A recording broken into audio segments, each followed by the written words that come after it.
We are about 1 minute away, but I will just reiterate what Bridget just put in the chat, which is if you think of questions during the conversation, please don't hesitate to go ahead and put them in the chat or the Q&A, and we will save them for the end, but we'll certainly get back to them. So go ahead and put your questions there, and we will ask them at the Q&A portion.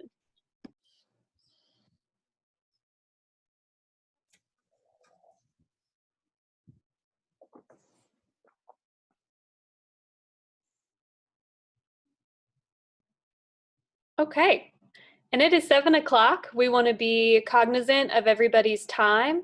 I'm Kate. I'm with Environment Maryland, one of the state groups that's a part of Environment America. Thank you so much for joining us for tonight's conservation conversation. We have really enjoyed doing this series so far, and it started out of sort of a two-part desire. One was to allow people to continue to connect during a time where so many people are quarantined. We wanted to create a platform where people of similar interests could come and interact and ask questions. The other reason was that we suddenly have this time and space to reflect on the importance of nature and the importance of open space. And so what we have been trying to do in these conversations is present a different topic that maybe you have never had time to consider and allow you to walk away with a new perspective, some new information, and reverence for maybe a piece of nature or conservation that you have never had the opportunity and the time to reflect on before. So thank you all for continuing to join. It is so great to have you. I am going to turn it over to Bridget to do the introduction of our guest.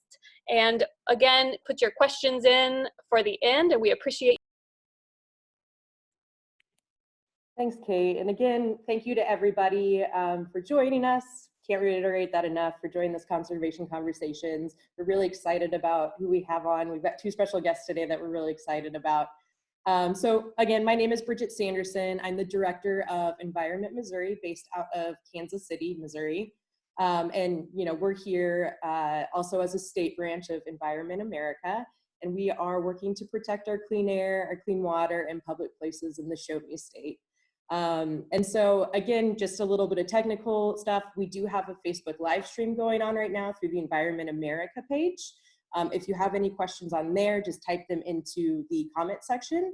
And then on here, if you're a Zoom webinar attendee, type them into the chat or the Q&A section.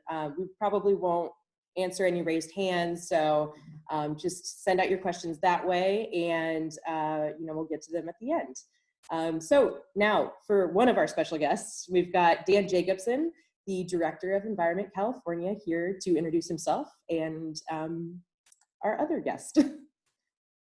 Well, thank you so much, Bridget, and thank you, Kate. It's a real honor and privilege to join the conservation conversations.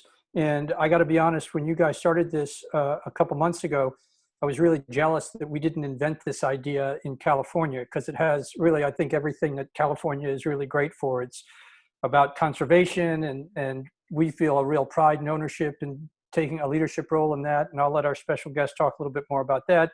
And it's also multimedia and tech. And I just kind of thought, wow, Bridget and Kate, they really beat us out this time. And I'm kind of jealous, but also really proud. And every week, it just seems like you guys have a better and better show. And I'm so excited to see this get going. So thank you for doing this. Again, my name is Dan. I'm the Director of Environment California. Environment California is part of the network of Environment America. I've been working with this network for about 31 years and been lucky enough to be in California for about 20 plus years. And we've worked on a number of campaigns to make our state beautiful and keep our state beautiful, really, because we consider it one of the greatest places on the planet. And we want to make sure that we can conserve, preserve, and protect what's great about our state for future generations. The woman who I want to introduce in California really needs no introduction, because she's very well known as one of California's premier state political leaders. But in terms of this conversation, what I think is really important, really one of California's premier conservationists. And she grew up in California, went to UC Berkeley, if I'm correct on that. She came in and is now the controller of the state of California. a lot of people might not know exactly what that is, but she's one of the 7 statewide elected officers in the state. She's one of the fiscal officers that we have. We have a treasurer and a controller here in the state of California, so she plays a critical role. She sits on a number of state boards that are really important for making sure that California is protecting what we have right now. So whether it's the State Lands Commission that's got a number of roles that deals with waterways and some of the ports that we have, the California Coastal Commission, which is really world famous in its mandate to protect the coast of California and the ocean work that's done.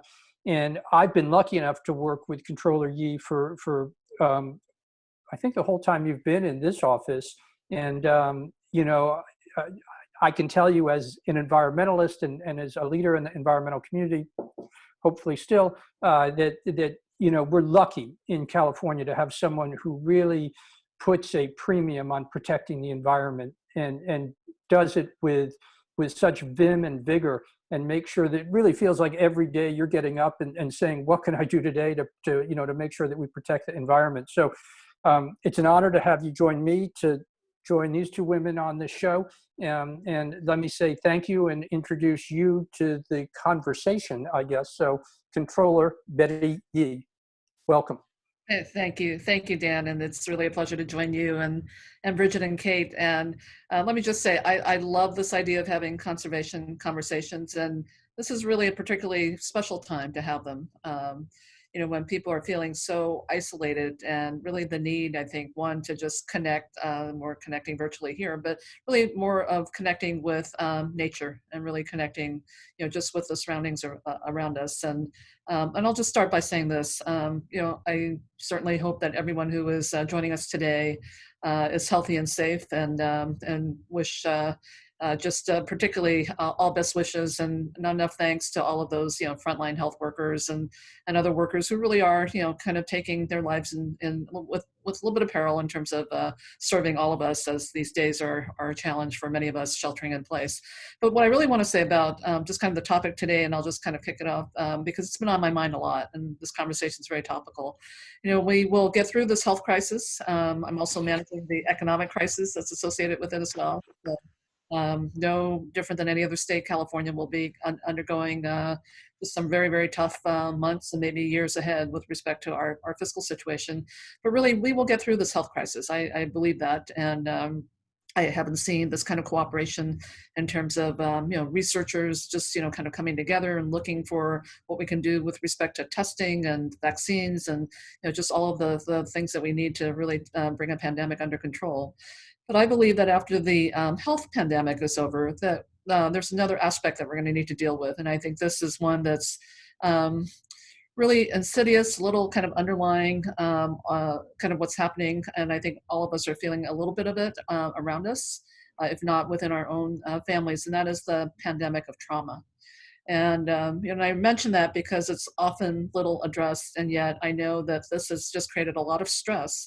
And it's no secret why you see so many people just wanting to be outdoors, wanting to connect with nature, wanting to be in natural sunlight, and wanting to be just in a place that brings solace. And so I do think that this conversation is topical, not just for what we're dealing with today, but certainly when we reach the other side of this health crisis. I do think that there will be many who are going to be wanting of just what our beautiful surroundings and environment has to offer. Yeah, I agree with that. And first, obviously, the support to our people on the front lines of this, and thank you for reminding us of that. I think especially during this time, we can really never forget that, and that's critical. To get with the conversation, you spent a lot of time growing up here in California. Can you talk a little bit about what's your earliest outdoor experience that you can remember, and sort of having that time where you sort of think like, wow, this is really beautiful around where I am? My first outdoor experience was right in our neighborhood park. The library was my second home growing up. I did not grow up with English as my first language. And so to really master English, I found myself really living at the library and reading as much as I could. And, books were very much a part of my life. But the branch library was right right in the neighborhood park and spent a lot of time there, spent a lot of time alone there. And I remember many, many days where if I could sneak away and just be able to bring a book with me, just sitting in that park and reading.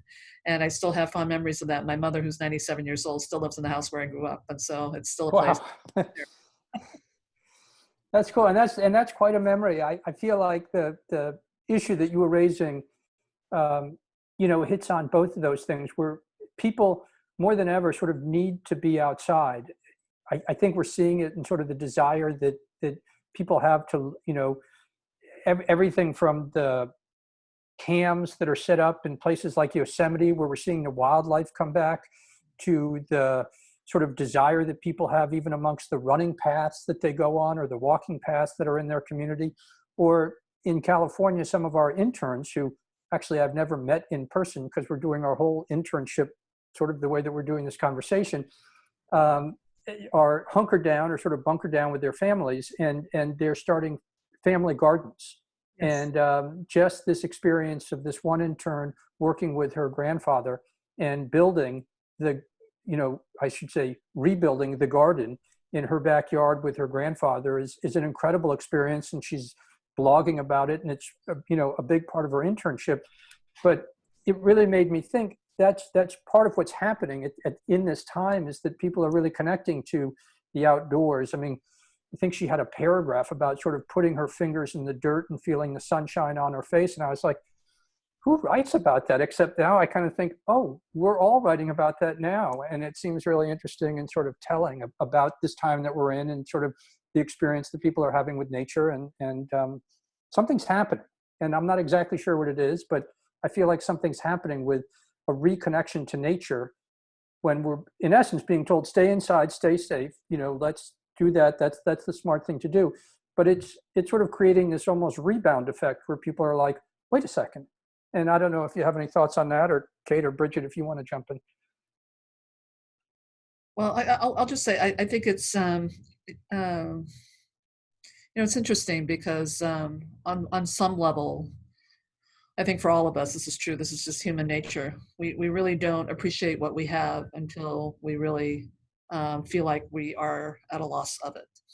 And, this being sheltered in place and, obviously isolating and, not being able to have the freedom to move about and to be, around beautiful things. And, I think there was an underappreciation of that, prior to the pandemic. And now to, really connect. And I love the idea of vegetable gardening and just starting a garden. That is just amazing. And it's the easiest way to reconnect with nature. And more importantly, to just see kind of how integrated everything is, right? I mean, we are looking at this pandemic now of where the way we are going to get to the other side of it is really understanding that each of us is essential to the other. And that's really what nature is about. I mean, it's the system that where you just see how, without one aspect of it, it just can't thrive. And so I know, Kate or Bridget, I mean, your thoughts about it, you're in different parts of the country, but I'm sure there are similar examples, right? Yeah, I'll go ahead and jump in. I actually don't live in the largest apartment in the world, and I have a roommate and a dog and a cat. So, of course, open space is pretty crucial for me now at this point. I've always been a nature lover myself, just because, that's how I've always been. But there's a Discovery Center just down the street from me that the Missouri Department of Conservation has to, full reign of, and they run. And that has just been such a safe haven for me during, this stay-at-home orders and everything. And of course, my dog Jether loves it as well. So yeah, it's crucial. That's cool. And here I'll say I actually came into this role from a farming background. I had been growing food and working with livestock for a few years. And so I think that was sort of a background that I had. However, what I have seen in my work is how many more people of our members and the people that we work with are starting to notice little things. For example, I got calls today saying, my neighbors use a lot of Roundup, like a lot of Roundup and these different chemicals, and they never knew. And so I think that what I'm seeing is this almost this re-engagement with wherever you are, whether you are in a neighborhood or on a farm, you are reconnecting and you have more time. And I saw an article that spoke to something you said, Controller Yi, which was, I think the title was "We Are Nature." And it was this realization that it's not humans and nature, it's all the same thing, that we are a part of nature. So I agree. I think I'm seeing that, and I'm really excited about it. Yeah, no, the other, you know, you don't miss your water till your well runs dry. It's a old phrase. It's, you know, I think in a bunch of songs and sort of what have you. But, you know, before we had this pandemic, you've been doing a lot of work through two of your commissions to really make sure that California's environment is protected. And I think, again, probably now more than ever, people are thinking, I'm really glad you're doing that. But can you talk a little bit about your work at the State Lands Commission? I'll ask you about that first, and then we'll pivot to the Coastal Commission, and just sort of maybe some of the highlights that you've seen from the past couple of years that either people might know about and think, oh yeah, that was great, or maybe they'd go, oh, you did that? First of all, it's the State Lands Commission in California. It's been around for quite a long time, so I think since 1938. But it is a little known commission, but we really have the primary responsibility of managing all of our submerged and tidelands and our desert lands and riverways and waterways. And it's a commission that I will say is small, but it is mighty in terms of its power, and I don't use that word very often, but also mighty with respect to just the talent and the creativity that I think is required today in terms of what we need to do to really be sure that we have all of these precious resources, you know, that are going to be here for generations to come. And so the work that we've been doing at State Lands is it's nothing short of remarkable. And I will first say, the very first thing that I was shocked about when I first got elected in 2014, I began my term in January 2015, the commission had never had a strategic plan. And I just was like flabbergasted. It's like, well, what guides your work? You know, what does the commission aspire to do? What are your objectives? What informs you? How do you think about the future of, you know, where the commission's headed? And so we embarked upon the first strategic plan that the commission's ever had. And I have to say, it was stakeholder driven. It's the way that I love to work. I love getting different interests in a room and just hearing from everyone. It certainly, I think, has been instrumental in the work that the commission continues to do. And that strategic plan essentially became not a roadmap, but really one that acknowledged, the tremendous talent and certainly the important mission of the commission. But secondly, that we had a responsibility that was pretty awesome. That here we are dealing with already the impacts of climate change. Here we are dealing with already the unbelievable demands that are continuing to fall upon our natural lands and our working lands. And yet we had, really no, kind of strategic direction about what we were going to do about this.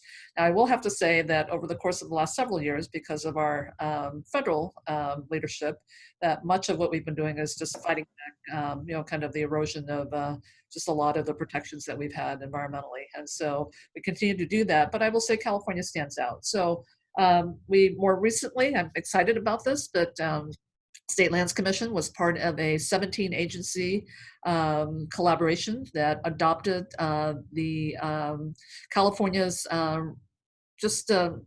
statement of principles for sea level rise, for addressing sea level rise.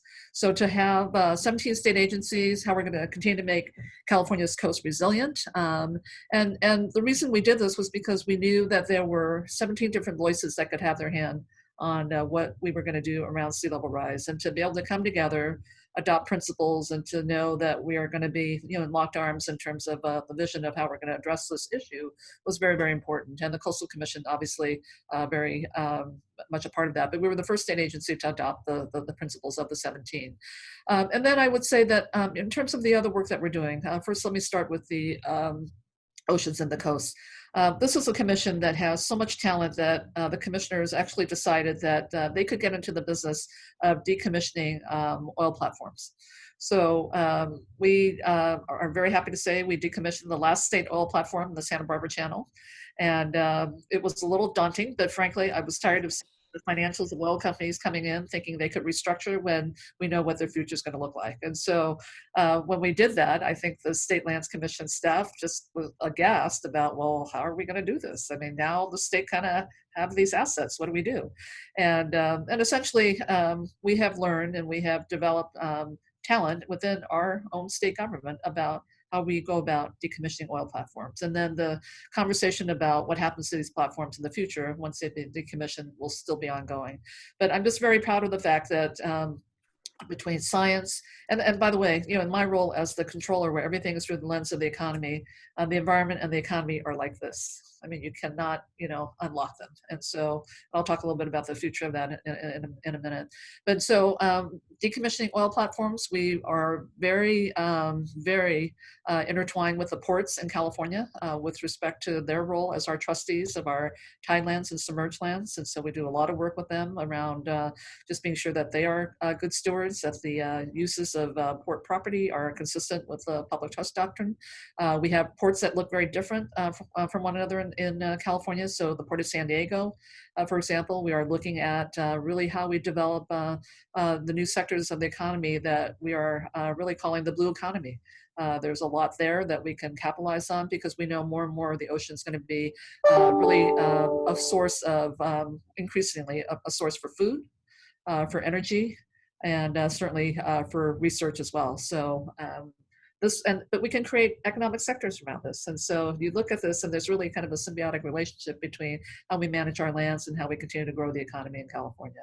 And then lastly, I just want to say this because this is very key. You know, the environmental justice movement has been growing and it's really strong. And I'm very happy to hear the voices around this country and really around the world around environmental justice. And both the State Lands Commission and the Coastal Commission really the first two state agencies to adopt environmental justice policies. That this is not going to be an afterthought in terms of how we reach out to disadvantaged communities or for those communities that have been traditionally ignored and really feel the brunt of really bad policies, frankly, and practices.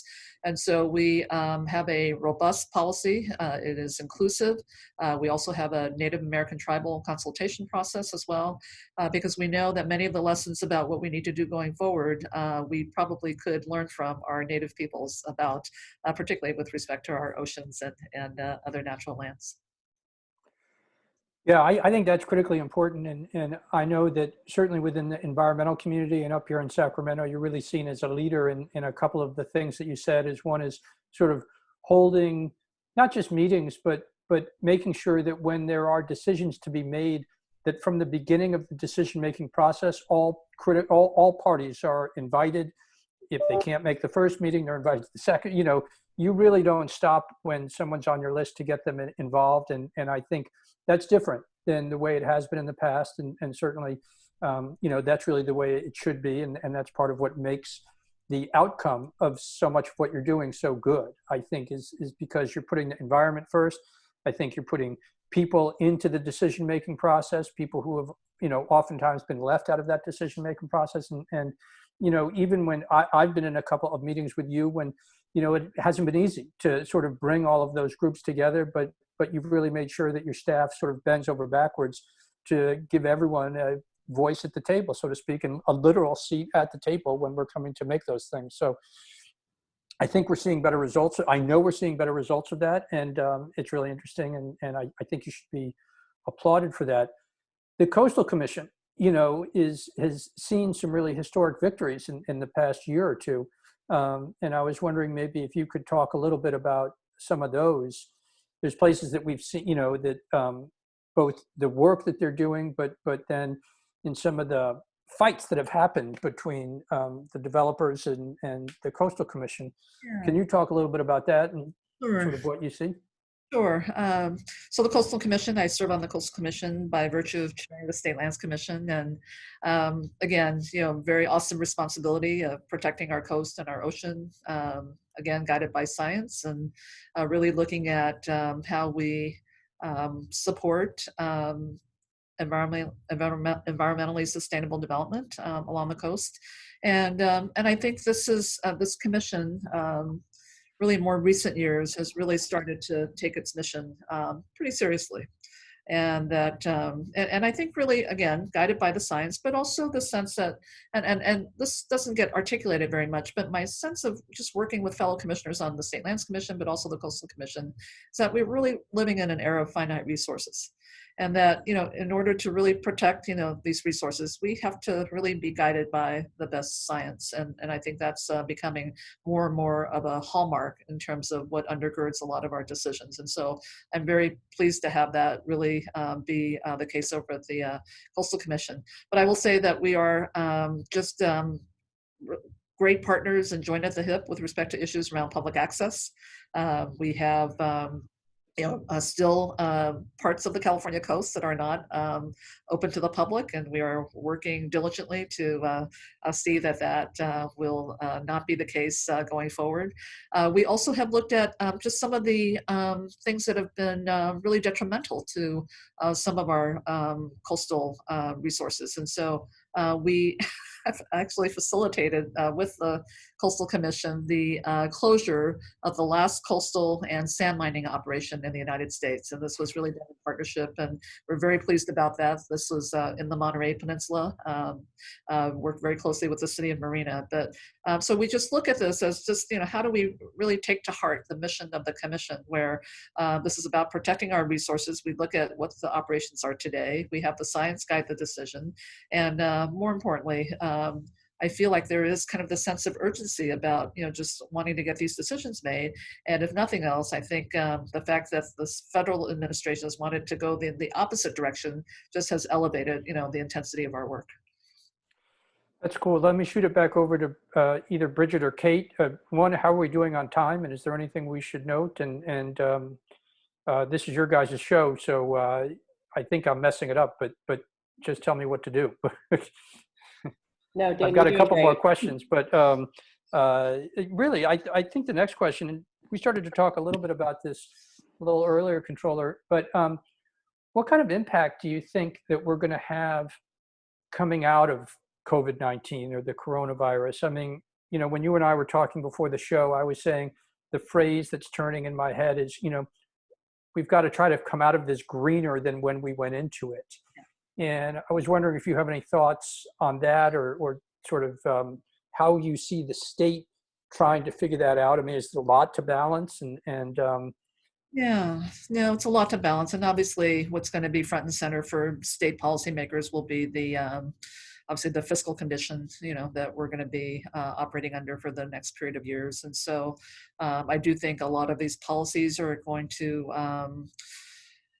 probably take a second seat to that, but that doesn't mean that we wait in terms of how we advance them. And so I'm not waiting by any means. I think we have an opportunity, and I will just say, and I was referring to this earlier on, but I did put a piece together last week, and it actually coincided with May 1st, International Workers' Day, because I have been thinking a lot about how we rebuild this economy after the COVID-19 pandemic. And, so much of what we really saw, and in some ways kind of the Band-Aid ripped off, is just how vulnerable our economy has been, where there's so many vulnerable workers who are in sectors that really are servicing and supporting other sectors of the economy. And those in the service sectors really have been hit hard. In California, no surprise, because we are a big, large state, but we have now had unemployment claims that have surpassed the number of jobs we actually created during the recovery after the Great Recession. So it is dire. And so this is not just about now saving lives, which again, we applaud our frontline healthcare workers, but it's about saving livelihoods. And I think when you look at livelihood, it's not just about having a job. It's about the quality of life. It's about looking at the conditions of our environment and the state around us. And so here's where I see the nexus. So this pandemic actually, I think, caught us flat-footed with respect to how ill-prepared our public health infrastructure really is. The fact that we don't have labs at the ready, the fact that we don't, kind of can't develop things, quickly. And so when I look at what what we need to do going forward, I like this term. I've been using this term a lot, and it's an industrial design term called future proofing. Where you're looking at how to really get your buildings stored up so that it can withstand any shock or any stress, and so whether it's an earthquake or a tsunami, whatever it is. But I like the idea of future proofing, and now it's being applied with respect to the effects of climate change. So looking at that same concept as it relates to sea level rise, as it relates to, groundwater, kind of that land subsidence. I mean, all of that. So as I look at this idea of future proofing, I just see this need for how we rebuild this economy, and what really needs to be a part of this is how we harden our public health infrastructure. Because public health I consider to be kind of the foundation of all healthcare. Because this is about looking at chronic conditions. It's about looking at food safety. It's about looking at the quality of our air.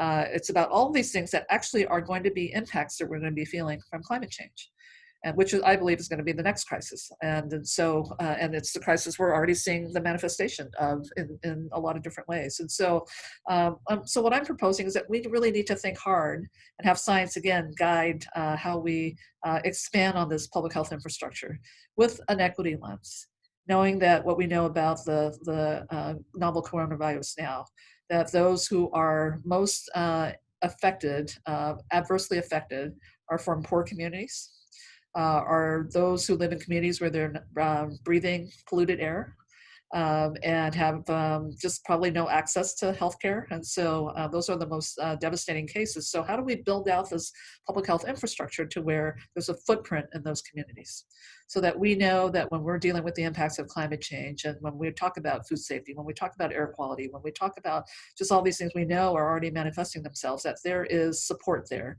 And by the way, these are going to probably support the jobs of the future as well. So to really give an economic kind of impact with respect to the jobs of the future. And then what I look at is the other disaster we've been having.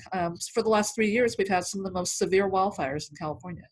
And so to me, this suggests that no brainer. I mean, I think that part of how we rebuild the economy is also protecting our natural capital. So really more intensely focused and responsible forest management. How we look at also generating new economies out of that, the biomass for energy, and the like. So these are things that I think all have a connection, and yet we've kind of dealt with them in their lanes, if you will. And so I do really see the connection here. And when we talk about future proofing, I think climate and being greener is going to be the outcome. And it seems very natural to me. And then the one aspect of this I don't want to leave out is agriculture. I mean, California feeds a good part of the world, and when we look at just what's needed in terms of just protecting our our wildlife and just all of our species, our agricultural lands are more and more in demand to be able to sustain those lives. And so how do we look at then making agriculture more sustainable? How do we look at more and frankly for food security, I think we need to look at agriculture on a more regional level. And so when we have all of these issues that are coming at us, I think this is a time to really think future oriented, to think about all these interconnections that we have to the current crisis. And if we do that, I do believe that we are going to come out of this crisis greener, because one, there will be a hunger for it, and two, it's a necessity. Well, I know that Bridget knows about California's agriculture because I lost a bet to her on the Super Bowl when we lost, and I bet her 5 pounds of California's great almonds, and I lost 5 pounds of the Missouri barbecue. But Bridget and Kate, my phone is sort of blowing up with people who I didn't even know, but they are texting me questions to ask the controller, but I know that's not the way that it's supposed to work here. So I want to defer to you guys to see sort of how we should move from here, and sort of what the next step should be. I know we're getting a little bit through our time, and I want to be respectful and give the people who have actually submitted questions through you guys a chance. But if not, I've got people who are hacking the process and getting right into my phone with questions. That's wonderful to hear. Yeah, we will go ahead and start taking, attendees' questions. Again, if you're on the Facebook Live, comment any questions in the comment section, or if you're on the webinar, do it in the Q&A in the chat. Kate, do you want to go ahead and start off questions? Sure. And I think what would work well, since Dan, you're getting questions as well, is maybe we will just go round robin. So I will read one from Zoom, Bridget will read one from Facebook, Dan will read one from his texts, and then we will start over. Okay, great. But as we transition to questions, I just want to thank you, Controller Yi, for everything that you shared in the kind of interview portion of this. I think so much of that is not only incredibly informative, but has given me a lot of hope and a lot of inspiration in this work. So thank you. Oh, thank you. The first question, and I'm going to abbreviate this. However, for the person who asked the question, please know I will make sure the full text does get to the controller and Dan and Bridget. I'm just going to abbreviate in the essence of time. Her point is that we need to educate the public about the loss of wildlife species and also the abundance of them. So she gives some great stats about some of the big losses that we have had. And she says, I urge you to send out a message of hope that planting local native plants will help save bees, butterflies, and birds in our own backyard. She goes on to talk about how much California is a biodiversity hotspot and urges people to join a local chapter and learn about native plants. So anyone who's in attendance, please go read all of the great resources that Denise has provided in here. Another thing that Californians can do is ask Governor Newsom to empower the State Water Resources Control Board to implement the Bay Delta Water Quality Control Plan. And so she gives a lot of great information, talks a lot about the biodiversity and the Bay Delta Water Quality Control Plan. Controller E's, again, I've abbreviated, but I think you can see everything in there on your end as well. Is there anything that you would say in response?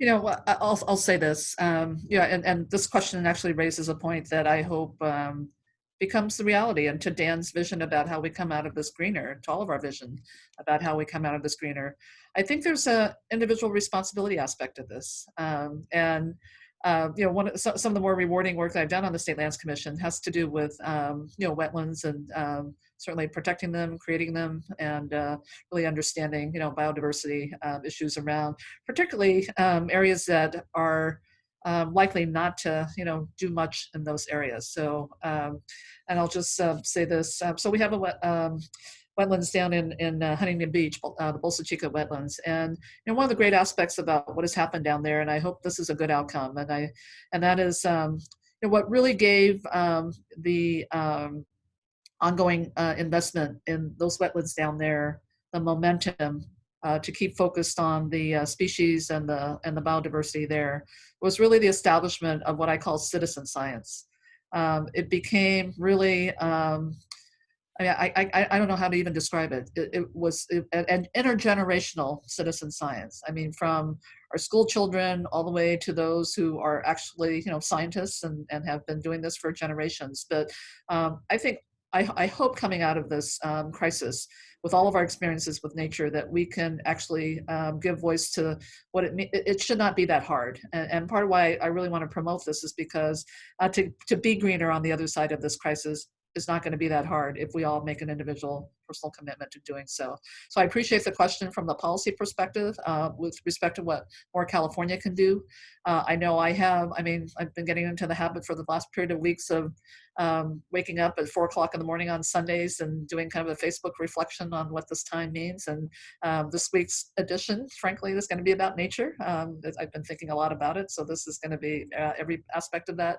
But it is, I think, something that I hope, even as stressed and as just stretched as we all are, just trying to cope with the new reality during this pandemic, that we all can find ourselves really taking on a role of responsibility in that whole citizen scientist role. Controller, you are singing my heart right now talking about citizen scientists, because I was a soil scientist for 8 years before this role. And when I was a child, you know, being a citizen scientist was basically how I came into that role, and actually how I'm here now. So, you know, got my heartstrings. I am going to ask kind of a softball question. I know that you answered earlier what your favorite, you know, outdoor area was as a kid, but do you have any favorite, I mean, it could still be the same, any favorite public lands in California that is just, you know, your absolute favorite? Oh my goodness, there's so many of them. But I will say, when I was in college, I actually worked for the National Park Service, and I was a writer. I covered. I did a newsletter covering the Youth Conservation Corps and the Young Adult Conservation Corps work, building trails, and really doing a lot of the interpretive work that many of our young people were involved in. And I will say that I still have a soft spot in my heart for the Point Reyes National Seashore. It's going through some stresses right now, but I think that's always. And what's unique about it for me is that not too far north of San Francisco, you can be in this beautiful place that just makes you feel like you're not even in California. It's just a magical place. One of the questions that got texted to me is about your prominent role as a woman in California politics. I think you're, in your bio, it says you're only one of the first 10 women to be elected to statewide office, which seems that's abysmal. We need incredible. What advice do you have for our college students and high school students who care about the environment and who are thinking about getting involved in politics and especially the young women out there who really want to get involved? Absolutely. No, it's a great question.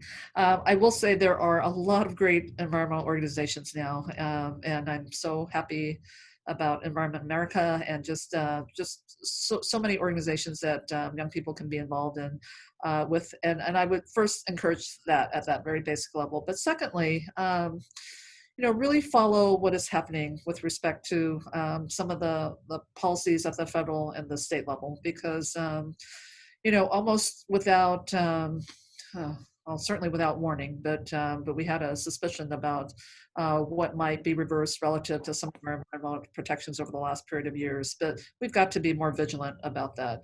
As much as I would like to keep looking at how we advance in becoming, obviously, a greener California and a greener United States, so much of the time we are fighting back, just a lot of attempts to just bring us back to a different age, but this is we have to be ready for those fights. And so I think joining any kind of a campaign to really be a part of just how we look at policy making and what it means to organize around issues that we care about, I think is very critical in terms of being able to do the work that I do now. I'm comfortable with stakeholders because I kind of understand where they're coming from. I understand how they organize around issues. I understand what's important to them, how they give voice to issues. And so I think that's another aspect of it. And then lastly, I would say intern for an elected official. This is a lifestyle, unfortunately, that is all-consuming, and so it may not be for you. I hope it is for you. We need more women. We need more young people to think about getting into politics. I never thought I would get into politics, frankly, but my my background's in public finance. I mean, who would have known, right? That my passion. But public finance intersects everything, right? And so it doesn't stop me. I mean, this is my dream job. I get to have a connection with almost every aspect of public policy in California because money drives everything, unfortunately. And of course, money drives everything with respect to whether we're going to be moving strategically in a positive direction with respect to our environment or whether we're going to be going backwards. And so I think anytime we can get some fiscal experience under our belt, but more importantly, intern for an elected official so you really see just the reach that you can have in this realm. And then, of course, running for office is not for the faint of heart. I actually like running for office. I like campaigning. I don't know that anything else would have thrust me in a position to go into the far reaches of California that I probably on my own never would have had an opportunity to do. And I'm just so blessed that I get to represent the close to 40 million Californians in this beautiful state. Maybe that's a good place to say thank you for taking the time. I think we're at the 45 minutes, so I think this is now our longest conversation that we've had, and I think I went longer than I had told you that we would go. So, can I end on a high note? Yo, please. So and I think for all the women out there, and I'm particularly looking at Kate and Bridget, but so just to give you an example of like and I'll be quick, of one of the policies of the State Lands Commission. So We have a surfing competition called the Mavericks Surfing Competition off the coast of California, just off the coast of, just south of San Francisco. State Lands Commission had to issue a permit to the organization to have the competition, and they will hold it when obviously the tides are appropriate for it. Women compete in that competition, and yet women were not getting the same prize money as men. And so we made it a condition of our permit that there had to be pay equity. And this was right after Governor Brown, former Governor Jerry Brown, made surfing the official state sport of California.